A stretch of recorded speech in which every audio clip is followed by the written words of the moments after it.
Olá, seja bem-vindo a mais uma edição do TV Câmara Entrevista. No programa de hoje vamos falar sobre crimes cibernéticos. Há poucos dias, o sistema de informática do Teatro São Pedro foi invadido por criminosos. Eles sequestraram informações e agora estão cobrando pelo resgate. Para falar sobre situações como essa e como se proteger, nós recebemos no estúdio a delegada Greta Anzanello, que é delegada da Delegacia de Repressão aos Crimes Informáticos, e também o Evandro Dalla Vecchia, professor da Faculdade de Informática da Pontifícia Universidade Católica do Rio Grande do Sul.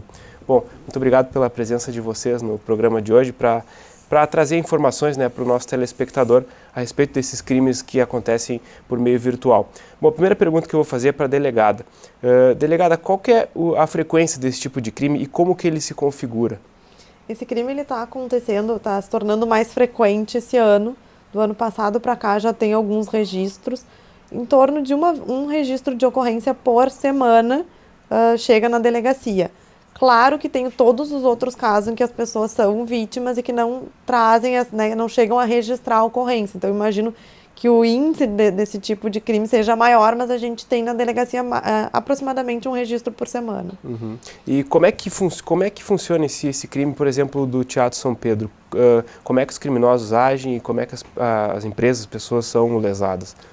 Então, o que se acredita é que ele tenha sido infectado através de um e-mail, alguém abriu um e-mail com o vírus, e a partir dali infectou o sistema, ele foi acessando, e aí todos os dados que estiveram na rede foram criptografados, todos os arquivos, e a partir dali vem a informação, o protetor de tela do computador aparece com um endereço de e-mail para que sejam feitas as negociações, para então pagar um valor para receber aqueles dados de volta, né? A chave criptográfica, na verdade, para se poder acessar aqueles dados. Certo. Professor, como que, com seu conhecimento da informática, como é que funciona assim, esmiuçado esse sistema?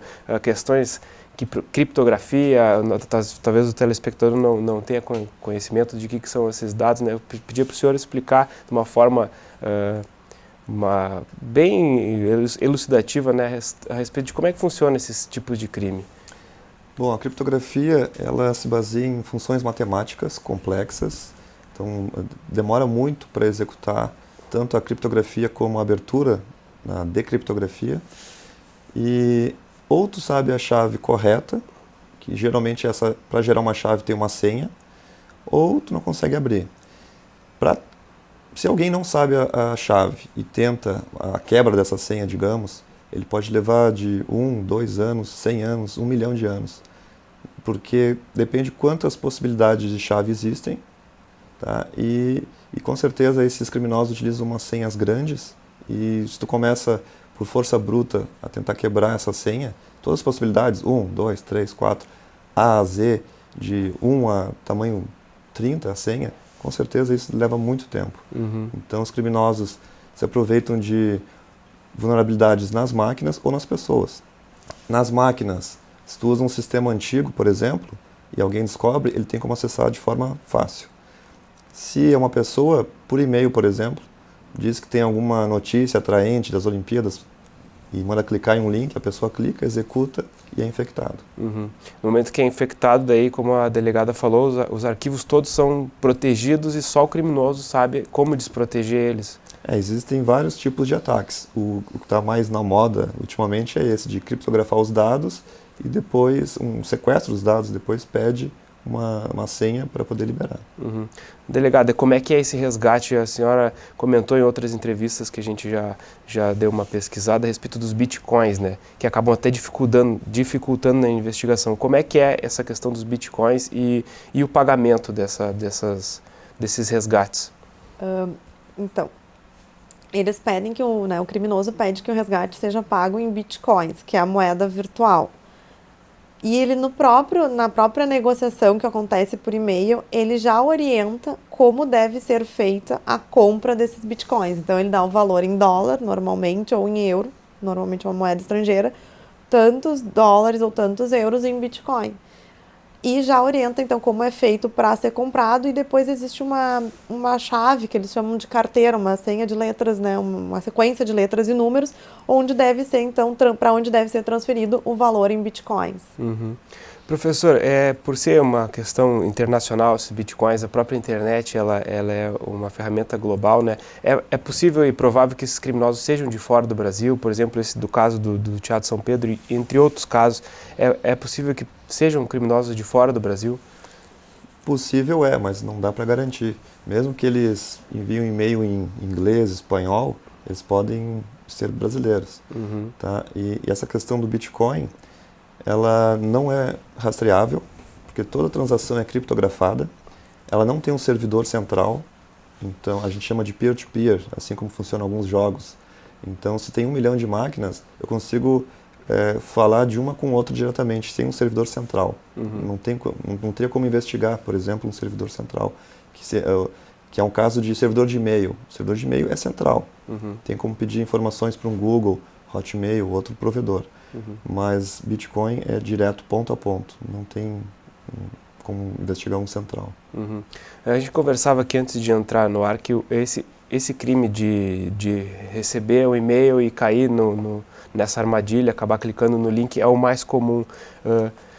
A pergunta que eu faço a respeito disso ele é um que vocês falaram, até agora eu estou começando a formular melhor. Vocês falavam também antes de nós entrarmos no ar que ele é uma armadilha que fica disparada. Quem cair, caiu, mas também não é enviado pessoalmente. Por exemplo, foi enviado e-mail para o teatro em si, para atacarmos o teatro. Ele é uma ferramenta aleatória. Como é que fica para descobrir quem que está fazendo esse tipo de crime? Eu peço para vocês falarem a dificuldade disso.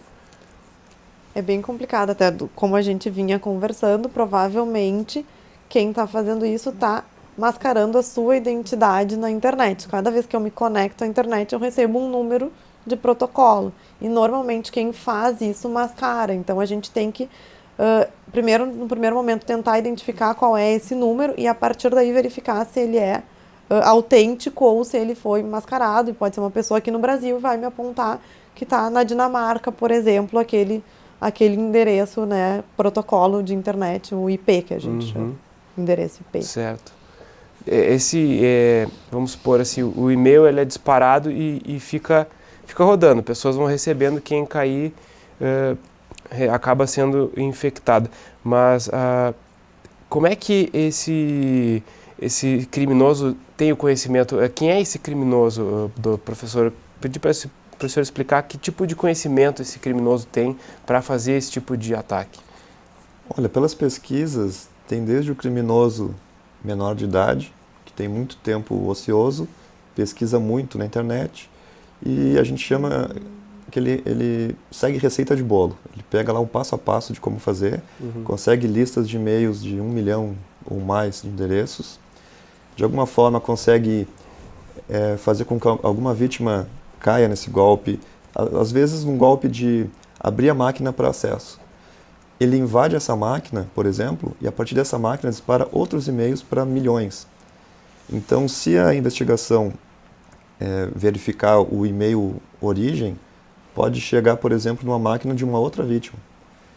Isso se a pessoa tem conhecimento. Se ela acessa direto da sua máquina uma conta de e-mail e dispara para diversos e-mails, uma vítima cai nesse golpe e ele se comunica direto através da sua casa, é possível chegar nesse suspeito. Certo, o senhor comentou que a receita de bolo, nessa frase, é fácil de chegar a esse conhecimento? Como é que é para chegar a esse conhecimento que possibilita a pessoa a invadir e cometer esses crimes? No Google tem muita informação. Tem informação para o bem e para o mal. E quem consegue pesquisar mais um pouco e tem acesso à Deep Web, que é uma parte mais obscura da internet, tem muita informação sobre crime, os mais variados. Então basta a pessoa, vai da índole da pessoa. Certo. Delegada, o que a legislação brasileira reconhece como crimes cibernéticos, crimes feitos através de computador ou mídias eletrônicas, e que outros tipos de crimes também são tratados na legislação brasileira? Bom, nesse caso específico, a gente tem o artigo 154A, que é a invasão do dispositivo. Então, que a gente poderia tipificar dessa forma, porque foi invadido, foi quebrada, né, uma forma de segurança para acessar o conteúdo do computador de uma pessoa. Além disso, a gente pode caracterizar nesse caso também a extorsão. porque está sendo cobrado um valor, então, aí a partir dali a gente pode tipificar também como uma extorsão essa atividade. Uhum. E que outras atividades de criminosos podem ser também caracterizadas no Código Penal? A invasão de celular, por exemplo, Entra na invasão do dispositivo. Uhum.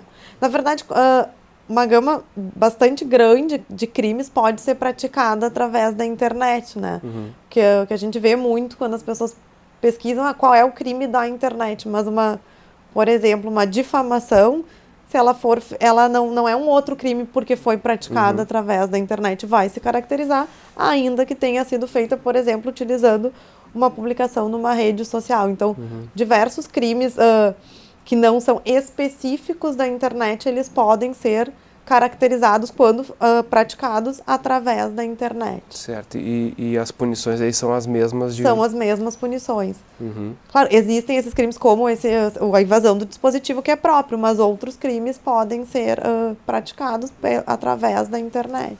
Uhum. Bom, vamos falar então sobre o caso de a pessoa, a empresa, o órgão tem o seu sistema invadido.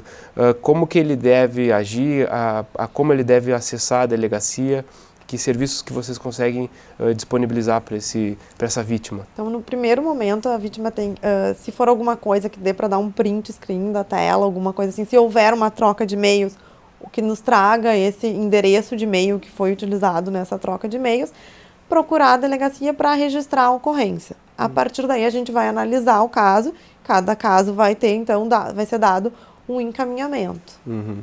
Certo, professor. E na questão da vulnerabilidade dessa pessoa, né? No momento que ela é invadida, que ela tem o seu sistema invadido, como que ela deve proceder para evitar que piore a situação? Que piore a situação? Se a situação já aconteceu, esses casos de sequestro de dados, tá, eu já tive alguns conhecidos que foram vítimas, infelizmente não tem muito o que fazer, porque a criptografia, eu verifiquei, é forte, tá? E se a senha ela é grande, poderia levar muito tempo para quebrar. Se ela tem cópia de segurança, um backup, então a primeira coisa a fazer é formata o disco, zera tudo, instala de novo, resgata seus dados. Se não tem backup, bom, aí depende da pessoa. Infelizmente, orientar a pagar um resgate é complicado, mas se a pessoa vive daquilo, não tem cópia, não tem outra solução. Uhum. E depois que fez o backup, limpou o disco, formatou o computador, a mídia, etc., e reinstalou tudo de novo, é possível continuar vulnerável a esse mesmo criminoso ou não? Sempre é possível. Se ele instala o sistema mais atual e consegue atualizar de forma frequente, a chance de a pessoa invadir essa máquina é menor. Uhum. Agora, o usuário é sempre vulnerável. Então, tem que conscientizar os funcionários ou a família a não clicar em nenhum link, nenhum e-mail estranho, ainda mais um e-mail em inglês, geralmente. Uhum. Não conhece, não clica. Mesmo que ofereça lá milhões de dólares, mesmo que ofereça fotos incríveis, mesmo que ofereça viagens, não clica. Não conhece a pessoa, não executa nada. Certo. Delegado, qual a estrutura que a delegacia dispõe hoje para conseguir resolver esse tipo de crime e atender a população? Bom, a gente está trabalhando no sentido de tentar identificar a autoria dos crimes. Então, a gente tem uma delegacia no DEIC, que é o Departamento de Investigação, do Departamento Estadual de Investigação Criminal, que o foco desse departamento seria o crime organizado. Então, qualquer crime que seja crime organizado e praticado através da internet vai ser investigado, não só essa questão específica, né? Uhum. Certo. E acho que é importante a gente deixar claro que não só empresas estão vulneráveis a esse tipo de ataque, né? São pessoas físicas também, professor, delegado. Sim, na verdade, qualquer um que clicar o e-mail, clicar nesse e-mail que vai ter o vírus, vai ter o seu sistema, o seu computador vai ser infectado. Uhum. Então, o que a gente vê na prática é que as empresas realmente necessitam desses arquivos, então elas que estão recorrendo à polícia, as pessoas físicas nem tanto, mas qualquer um pode ser vítima desse tipo de delito. Certo. Como eu falei, na maior parte dos casos, o elo fraco da segurança é o usuário. Então, se na tua casa 2, 3, 4, 5 pessoas utilizam a mesma máquina, não tem muito o que fazer, a não ser fazer cópia diariamente. Se seus dados são importantes, fazer cópia mais a cada turno. E em HDs externos, 2, 3, porque inevitavelmente, em algum momento, algum usuário da casa vai clicar em algum link. Pode, por exemplo, instalar um cavalo de Troia. Um cavalo de Troia é um software malicioso que ele foi projetado para alguma função, por exemplo, um jogo. É um jogo legal, todo mundo gosta do jogo, só que além de o jogo funcionar, ele ainda pega informações da máquina. Tá? Até que um antivírus consiga detectar que ele é um cavalo de Troia, isso pode demorar. De repente, tu não atualiza o teu antivírus, ou tu utiliza um antivírus não muito bom. Então, depender da vulnerabilidade das pessoas, infelizmente, não tem muito o que fazer, a não ser conscientizar. E às vezes tu empresta a tua máquina para alguma visita, por exemplo. Então é bom fazer backup sempre. E se acontecer algo desse tipo, não pensa em outra coisa. Apaga tudo, instala tudo de novo e resgata os teus dados. E além desses casos em que acaba se clicando no link e se tornando vulnerável à situação, é possível que o computador seja invadido ou receba uma invasão só por estar conectado à rede mundial, à internet? Sim, no momento existe um outro software malicioso que a gente chama de backdoor. Ele abre uma porta do teu computador. Então, no momento que a tua máquina está infectada com ele, o simples fato de estar ligado na internet está vulnerável. Tá? A gente chama de porta, de uma forma mais simples, é um número. Assim como o endereço IP é uma sequência de números, uma porta é um número. Então, se a tua máquina tem uma porta lá 60.000, ela está aberta, ela foi infectada. O atacante sabe disso. Ele vai lá e entra, assim como o suporte remoto funciona nas empresas, ou até mesmo usuários, se ele quer pagar por isso, é a mesma coisa. Ele acessa a tua máquina e vira dono da máquina. Mas para ele conseguir acessar a máquina é preciso ter alguma vulnerabilidade, assim como, por exemplo, esse e-mail e baixar? Ele vem junto com o programa que foi feito o download, como é que ele entra? Isso, o usuário teve que instalar previamente. Ou ele foi enganado, geralmente ele é enganado. Ele clica lá para jogar alguma coisa, acha um joguinho legal e, além disso, instala essa vulnerabilidade. Ou é um sistema muito antigo. Ele não gosta de atualizar, ele tem um sistema há 5, 6 anos, não atualiza nunca. Pode ter uma vulnerabilidade que o atacante invade direto, sem ter que instalar nada antes. Certo. Vocês têm alguma coisa que querem comentar? Nós estamos chegando no final do bloco, depois a gente vai retomar essa questão das dificuldades de investigar, mas alguma coisa que não foi dita nesse primeiro bloco, vocês acham que pode complementar essas informações? Vou só reforçar que faça um backup sempre. Certo, a gente vai reforçar mais essas informações então no próximo bloco. Fique aí, a gente já volta com mais TV Câmara Entrevista.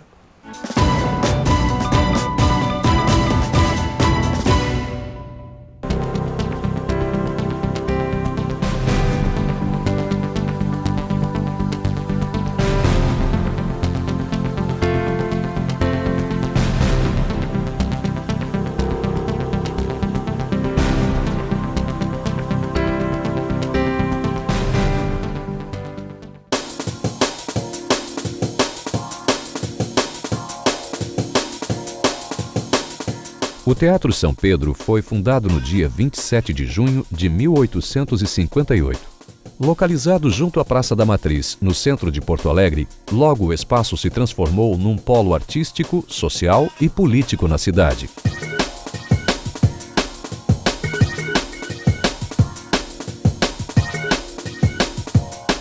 Construído entre 1833 e 1858, o teatro é uma das mais belas casas de espetáculos do país.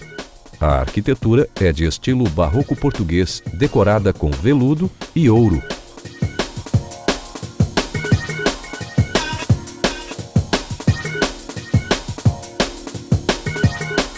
A plateia tem a forma de uma ferradura. E bem no centro, no teto, um lustre de 600 quilos com 90 lâmpadas e 35 mil peças de cristais.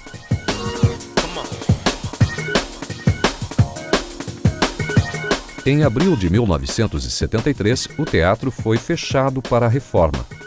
As obras de restauração iniciaram em 1975, sob a orientação de Eva Sofer, convidada a presidir a Fundação Teatro São Pedro. A reinauguração aconteceu em agosto de 1984, mesmo ano em que o prédio foi tombado pelo Patrimônio Estadual.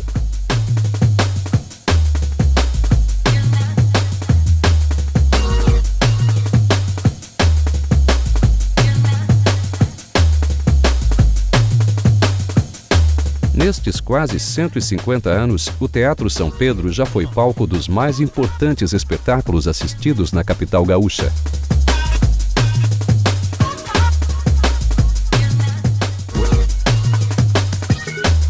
Mesmo com o multipalco, o Teatro São Pedro vai continuar a embelezar a capital dos gaúchos e receber muitos espetáculos.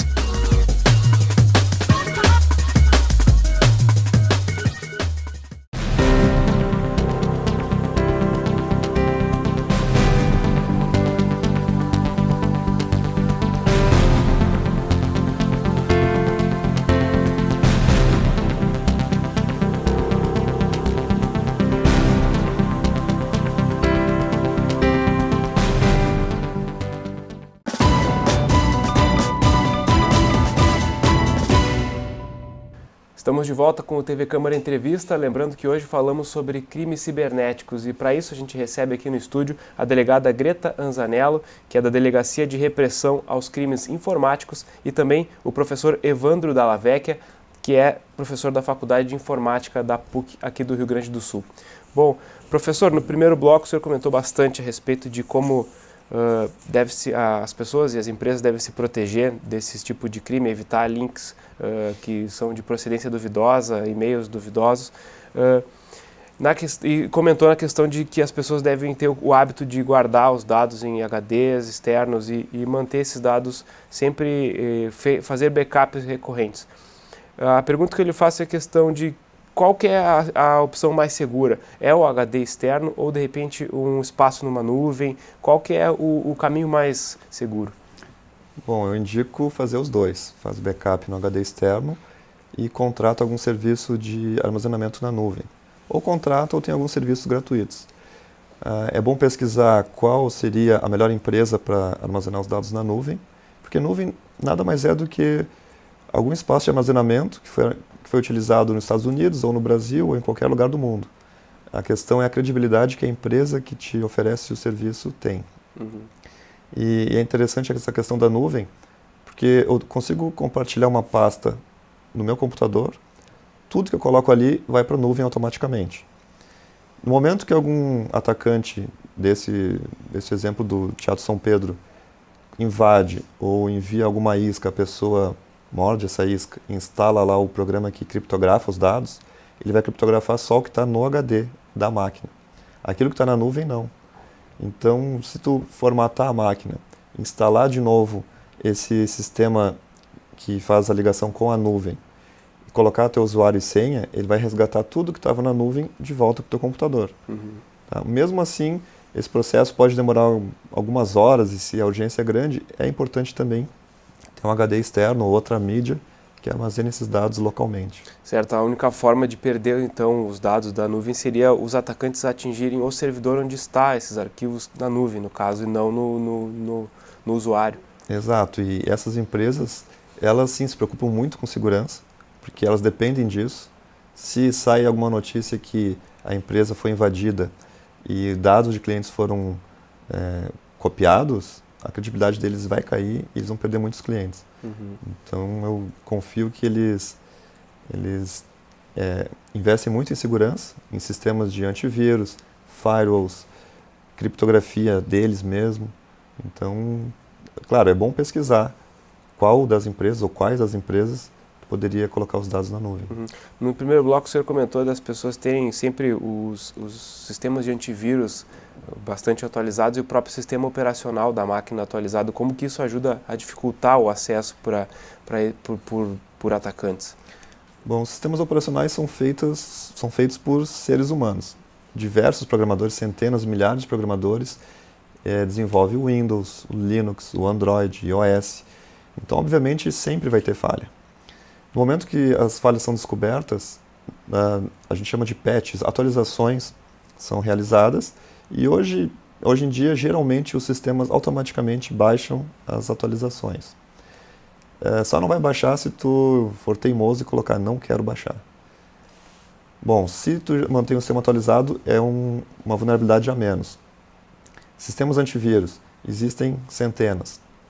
É importante pesquisar quais seriam os mais indicados, se possível ter 2, porque mesmo que eu atualize meu antivírus todo dia, pode ser que um fabricante demore 2 dias a mais para descobrir o mesmo software malicioso que um outro descobriu antes. E isso daqui 2 meses pode inverter. Todo dia surgem alguns vírus ou outros tipos de softwares maliciosos novos. Então é importante ter 2. E mesmo assim não vai estar 100% seguro nunca. Uhum. Certo. Delegada, a gente conversava no intervalo sobre como que se caracterizam esses criminosos, né? A senhora comentou que existem, é conhecido como pirâmide, que eles se ajudam, muitas vezes um criminoso, ele não precisa saber como é que funciona o sistema para conseguir ajudar na operação do crime. Eu queria que a senhora explicasse como que funciona isso. Então, basta que uma pessoa tenha desenvolvido esse software que é capaz de criptografar os dados e ele não precisa trabalhar sozinho, ele pode ter outras pessoas que também têm interesse em praticar o mesmo delito, ele passa então esse sistema que ele criou para essa outra pessoa que manda e-mails para diversas pessoas e consegue infectar outros computadores. Por que ele faz, né? Ele oferece esse sistema para outra pessoa, porque essa pessoa que está com o sistema se compromete a pagar um valor para ele, né, um percentual, acredita que em torno de 30%, para que ele possa, então, infectar, fica com 70% do valor, e para quem está em cima dele, que passou o software para ele, recebe 30%, que vai formando uma pirâmide. Então, uma pessoa com esse conhecimento, que tenha desenvolvido esse vírus, ele pode ter várias outras pessoas atuando para ele e, então, aumentando o número de pessoas que vai receber esse e-mail e, por consequência, daquelas que vão abrir, que vão clicar e vão ter o seu computador infectado. Certo. A senhora também comentava durante o intervalo a questão de que existem 20 inquéritos na delegacia nesse momento que estão sendo trabalhados e que existem algumas ligações, alguns e-mails se repetem entre os casos. Eu queria que a senhora explicasse como é que está essa investigação desses inquéritos. Então, a gente tem 20 inquéritos instaurados sobre isso, todos recentes, porque isso é uma prática que as pessoas estão registrando essas ocorrências agora. No momento que a pessoa registra a ocorrência, a gente chama a pessoa para que ela venha até a delegacia, prestar declarações, nos dar todas as informações possíveis. Normalmente, se é uma empresa que tem um técnico de informática, a gente chama esse técnico, porque as pessoas, antes de procurar a polícia para registrar a ocorrência, elas chamam um técnico para que ele avalie. Então, a gente ouve esse técnico, porque ele muitas vezes vai ter mais detalhes do que a pessoa que teve seu sistema infectado, que é leigo, tem para nos passar, e aí vai observando todos os detalhes. Um dos detalhes importantes é o e-mail através do qual existem as tratativas para o pagamento do suposto resgate. Esse e-mail a gente observou que ele se repete em alguns casos. Então, eu tenho 2, 3 inquéritos que eu vejo que o e-mail utilizado para negociação, ou às vezes as pessoas têm o backup e não negociam, mas de qualquer forma registram a ocorrência, e aí elas têm informação do e-mail que eles passaram para contatar. Mas a pessoa não chegou a fazer contato, mas ali tem aquela informação. Então, eu posso identificar que pelo menos em uns 2 casos eu tenho 3 inquéritos com o mesmo endereço de e-mail, o que me indica que possivelmente é o mesmo criminoso que praticou aquelas 3 invasões, aquelas 3 infecções de computadores. Certo. É interessante essa tua colocação de que as empresas e pessoas têm procurado primeiro o técnico, né? Antes da polícia. Pergunto para vocês se vocês acreditam que seja uma questão de como o crime é recente e de repente ele se configura depois da invasão. Primeiro é a invasão e depois se configura um crime mesmo de extorsão quando chega o e-mail pedindo dinheiro, né? É daí, de repente, nessa hora que a pessoa, a empresa, se dá conta de que se trata de um crime? Na verdade, eles não recebem um e-mail. Fica ou no nome do arquivo que tu tem salvo, fica como uma continuação do nome, o endereço de e-mail, que é para contatar, ou o papel de parede daquele computador aparece com esse endereço de e-mail. Algo do tipo, se quiseres acesso aos teus dados, mande um e-mail para tal endereço. Então, naquele momento, mas as pessoas leigas que não têm conhecimento desse golpe não sabem do que se trata. Pensam, tem um vírus, quero recuperar os meus dados, muitas vezes é uma empresa que depende daquilo para o funcionamento da empresa, né? Então, eles procuram o seu técnico de informática para que ele esclareça. Daí esse técnico que vai conhecer, enfim. Na maioria das vezes, as comunicações são feitas em inglês, então as pessoas às vezes nem têm o conhecimento da língua, buscam alguém que tenha esse conhecimento. O que eu já vi foi a vítima mandar um e-mail em português e eles respondem em inglês. Mas normalmente quem está praticando esse delito só se comunica com a vítima em inglês. Então eles têm essas dificuldades, eles buscam um técnico para entender. No momento que eles entenderam o que se trata, daí sim eles buscam a polícia e registram a ocorrência. Certo, professor. Pode também complementar essa questão de buscar o técnico antes da polícia? Que o pessoal, eles estão mais preocupados em resgatar os dados de uma vez ou ver se tem alguma forma de acessar os dados antes mesmo de tentar um resgate. Depois eles pensam na polícia. Com certeza, o número de ocorrências é bem maior do que os inquéritos policiais, então não tenho dúvida disso, porque eu já ouvi outras pessoas já comentando que tiveram seus dados sequestrados, até me perguntaram como eu poderia quebrar essa senha, e eu expliquei que não tem como. A gente pode tentar por uma semana, 2, vai chegar num ponto que não tem o que fazer. Porque eles não são bobos, eles não usam senhas simples de serem quebradas. Ao contrário de muitos usuários que às vezes utilizam senhas simples, ou até mesmo empresas que utilizam senhas simples para os seus bancos de dados e seus sites, que os atacantes se aproveitam, utilizam senhas comuns como teste, admin, administrador, admin 123. Esses exemplos eu já vi na prática, tá, de alguns colegas que reclamaram de invasões e não tem mais o que fazer. Ou tu tem backup ou atualiza o sistema mesmo. Certo. Delegado, há quanto tempo existe a delegacia? A senhora acredita que ainda vai, de repente, levar algum tempo para as pessoas se encararem isso como um crime mesmo e procurar a polícia? Já tem muita gente procurando, até o professor colocou, as pessoas elas querem recuperar os seus dados com a maior brevidade possível. E aquilo que também o professor colocou, da dificuldade de se quebrar essa senha. Então, a gente busca, enfim, a ideia da polícia é identificar o autor desses delitos. Mas as pessoas não estão tão preocupadas com isso. A preocupação maior é realmente recuperar os seus arquivos. E uma coisa interessante também agora, para te colocar com relação ao prazo, é que quando iniciam as tratativas por e-mail, eles já colocam um valor, mas fixam um prazo para pagamento. Então, normalmente o valor é X, mas tem que ser efetuado o pagamento em 3 dias. Passado 3 dias, já dobra aquele valor. Então, essa é uma outra característica para que se force o pagamento rápido. Também eles não aceitam nenhuma tentativa de desconto. Já vi pessoas que mandaram e-mail, olha, essa é uma empresa pequena, a gente não tem condições de pagar esse resgate. Eles encerram também a conversa.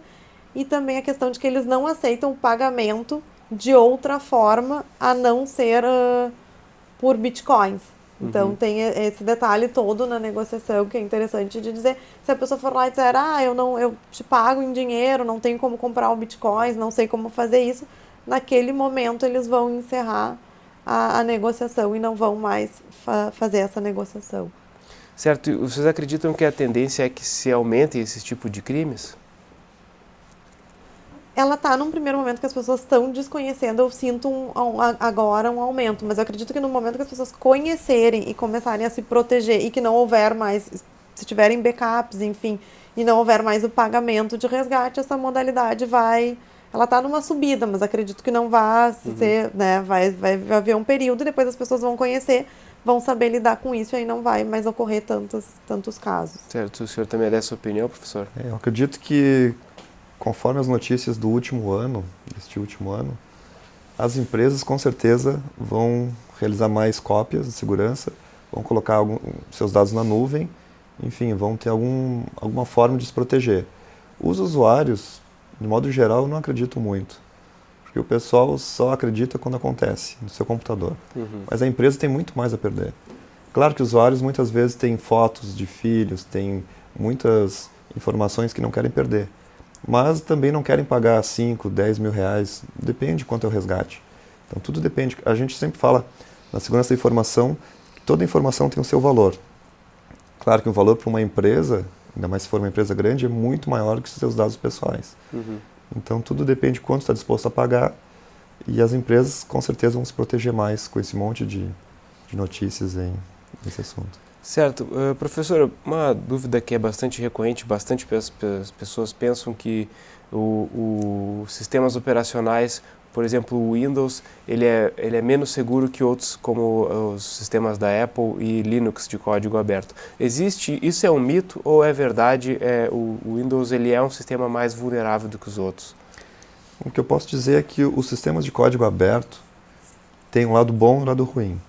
O lado bom é que muita gente está auditando esse código e colaborando para aperfeiçoar, para que as falhas não aconteçam mais.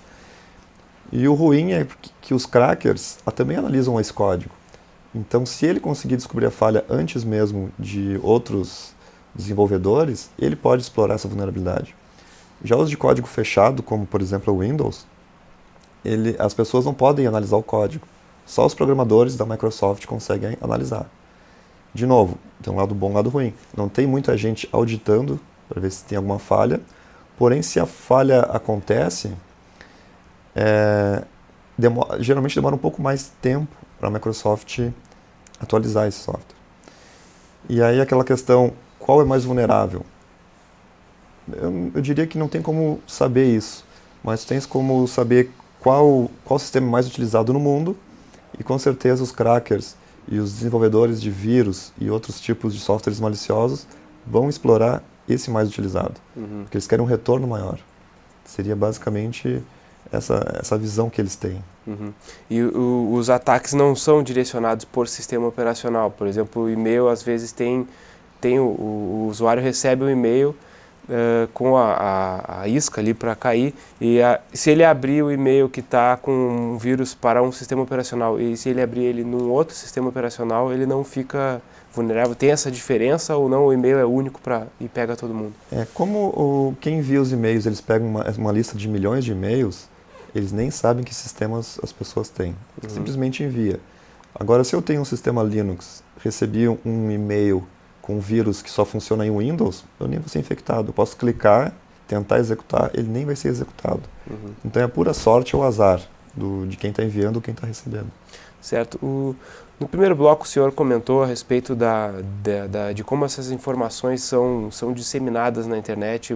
Qualquer pessoa pode ter acesso a esses conhecimentos que permitem se capacitar para efetuar esse tipo de crime. O senhor também comentou a respeito da Deep Web, que é um lado obscuro da internet. Eu queria que vocês falassem para o nosso telespectador mais detalhadamente como que funciona essa internet, essa Deep Web, como que se acessa ela e o que tem nesse lugar, nesse espaço, que é tão fácil de conhecer informação que vai ser usada para o mal depois. A Deep Web nada mais é do que o uso da internet com ferramentas específicas. Assim como a gente utiliza navegadores para acessar nossos sites, existem navegadores específicos totalmente criptografados para acesso à Deep Web. Os servidores da Deep Web também são criptografados entre si, e na medida que as polícias do mundo inteiro vão descobrindo onde ficam, com certeza eles pedem para encerrar a atividade. Mas não é difícil conseguir, porque para rastrear, tu tem que estar dentro desse sistema. Eu sei de alguns casos da Polícia Federal, em algumas palestras que eu assisti, que eles conseguem autorização judicial para terem agentes infiltrados na Deep Web, para conseguirem, por exemplo, pegar alguns pedófilos e ficam na rede como se fosse um pedófilo também, para poder pegar mais pedófilos. Mas, tirando essa infiltração, não tem como rastrear, totalmente criptografado. E tem muita coisa absurda no Deep Web. Até tem muitos curiosos ou alunos que perguntam, eu só digo, não entrem. Ali vocês vão ver o que não querem, se conseguirem entrar tão a fundo, que não vale a pena. Certo, Ligado. Como é que vocês trabalham na questão da polícia, né? A respeito da Deep Web, que acesso vocês têm e o que pode também ser divulgado, né? Na verdade, a gente tem que fazer, a gente tem um trabalho de pesquisa na internet, a gente trabalha, verifica o que pode ser feito no Deep Web, porque a quantidade, até eles comparam a internet, a web seria a ponta de um iceberg, a Deep Web, então o conteúdo é muito maior do que o que a gente consegue ver quando vai num buscador como o Google fazer uma pesquisa. A gente, enfim, tem acompanhamentos, mas eu não posso te dar, né, casos específicos de trabalhos nesse sentido. Certo, vamos então se encaminhando para o final do programa. Eu peço para cada um de vocês dar uma contribuição final a respeito de dicas e informações que são úteis, de repente reforçar algumas que é importante as pessoas, o telespectador, o cidadão, saber para poder se proteger e não ficar vulnerável a esse tipo de crime. Primeiro, a delegada, então, pode dar um recado. O professor acho que já colocou bem aqui todas as medidas de segurança que devem ser adotadas, que se faça trabalhe com conhecimento na internet, né? Não se abra um e-mail qualquer. Um detalhe que a gente pede que tenha muito cuidado, que as pessoas caem, tem diversos registros de ocorrência nesse sentido. Eu tenho um banco, eu vou lá e coloco no Google o meu banco e não no link que eu já sei que é daquele banco. Acesso, clico e coloco ali algum dado, informo meus dados. Então que as pessoas tenham cuidado de quando acessarem o site, verificarem o endereço daquele site para saber que é o site mesmo antes de colocar qualquer informação e tenham, né, todo esse cuidado do que forem acessar na internet. A própria Deep Web, que acessem sabendo o que estão fazendo, porque ela também é uma forma de tornar muito mais vulnerável o sistema do computador. Agora a senhora comentou a respeito de procurar o banco, né, e me remeteu a respeito dos aplicativos. Também tem casos de pessoas que são roubados o celular, por exemplo, e que deixa sempre ligado, vamos supor, um aplicativo como o Facebook, Instagram, ou algum mais preocupante como um banco. O banco, ele encerra depois de 7 minutos, mais ou menos, encerra a operação. Mas, assim, aplicativos importantes que a pessoa deixa logado, é importante também deixar ele deslogado? Na verdade, é importante que a gente tenha uma senha no telefone, né? Alguma forma de que não seja acessado por qualquer um, que daí não vai ser possível fazer um acesso. E que se tenha aquela forma de a gente fazer um acesso remoto dele e desconectar o telefone em caso de perda ou de roubo do aparelho. Certo, então, professor, peço para o senhor dar a sua última contribuição aí de recados e dicas para a nossa população. Além do que a gente já falou aqui, essa questão do celular. Se ele foi roubado e ele não tem uma senha que deveria ter, é importante que tu altere as senhas dos teus serviços, seja rede social, e-mail, entra no computador o mais rápido possível, altera as senhas. Mesmo assim, o assaltante ele vai ter condições de acessar os dados que já estão armazenados no celular, mas pelo menos as futuras não vai ter acesso. Essa questão de ter um software para acesso remoto no seu celular é importante para acessar e às vezes até ajuda a polícia a localizar o equipamento. Isso eu acho bem interessante. Tem alguns gratuitos, outros pagos. Mesmo os softwares pagos, os aplicativos pagos, para que tu consiga acesso remoto e consiga ajudar a localizar, vale a pena. E tem uns até que se tu tenta...